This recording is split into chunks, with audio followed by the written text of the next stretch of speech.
नमस्कार दोस्तों, मेरा चैनल भक्ति सागर में आप लोग का स्वागत है। आज हम जानेंगे कि 2024 में माँ दुर्गा किस पे सवार होकर धरती पर आएंगी। हिंदू धर्म में नवरात्रि का पर्व बहुत पावन माना जाता है।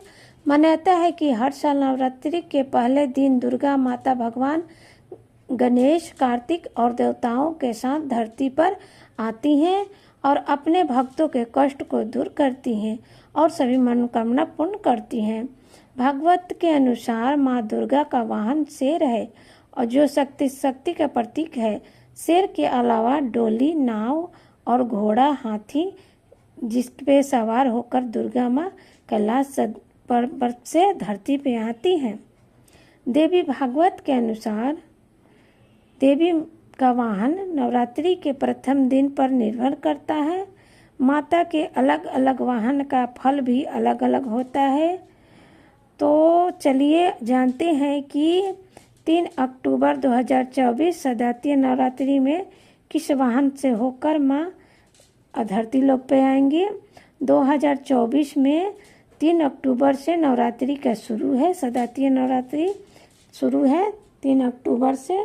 तो आज हम जानेंगे कि कौन सा दिन आएगा और किस पर सवार होकर माँ स्वर्गलोक से धरती लोक पे आएंगे।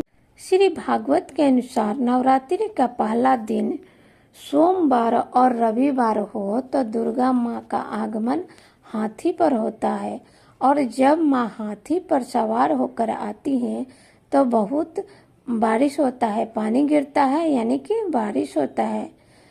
और अगर नवरात्रि का पहला दिन शनिवार और मंगलवार हो तो माँ घोड़ा पर सवार होके आती है और जब माता रानी घोड़ा पर सवार होके आती हैं तो पड़ोसी देशों से युद्ध का आकांक्षा बनी रहती है।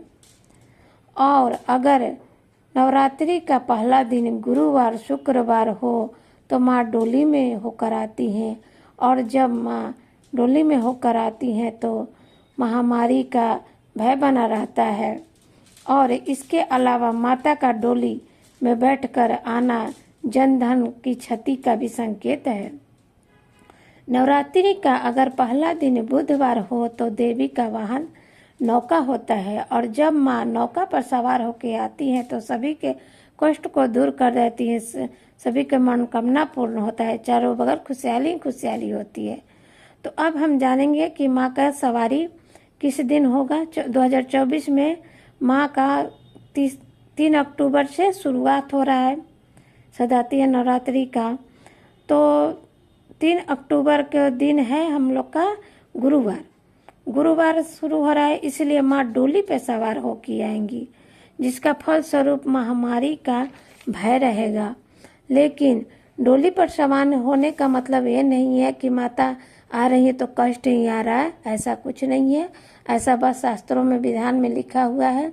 हम लोग को सच्चे मन से, सच्चे दिल से, सच्चे भाव से माँ का स्वागत करना है, अपने घर में कलश स्थापना करना है, पूजा करना है और अच्छी तरह से माँ का फिर विसर्जन करना है, विदाई देना है और सच्चे मन से अपने मनोकामना उनको बताना है, अपनी मनोकामना पूर्ण करना है जो माँ दुर्गा की